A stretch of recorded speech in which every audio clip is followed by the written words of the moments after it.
ఎవరక్కడ? చిత్తమహాప్రభు. సంజయపతి పక్క రాజ్యం రాజుగారికి ఫోన్ చేసి యుద్ధం వాయిదా వేయమని చెప్పు. యుద్ధం వాయిదా వేయమని చెప్పమందిరా.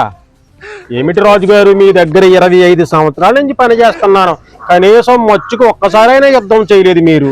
ఊరుకో, యుద్ధం అంటే మారుకుంటదంటే కత్తెనలు పెట్టాలి. మనకు అసలు ఇప్పుడు ఏమి ఓపికలేదు. వాయిదా వేయమని చెప్పు. సరే, మీ చిత్తం మా చిత్తం అలాగే తెలియపరిచేదను. హలో సైన్యాధిపతి గారు, మా రాజుగారి యుద్ధం వాయిదా వేయమని చెప్తున్నారండి. ఏం చేయను సార్, 25 సంవత్సరాల నుంచి చేస్తున్నాను, ప్రతి మారు కూడా యుద్ధం వాయిదా వేస్తున్నారు. ఇంకా ఆయన వల్ల వీలేదు. వాయిదా వేసేయండి మహాప్రభు, వాయిదా వేసేయండి చెప్పేయండి రాజుగారు. శబాస్, మన దగ్గర ఓపిక లేనప్పుడు వాయిదా వేయమని చెప్పడమే మంచిది. యుద్ధం చేయనని చెప్పకూడదు. అర్థమైందా?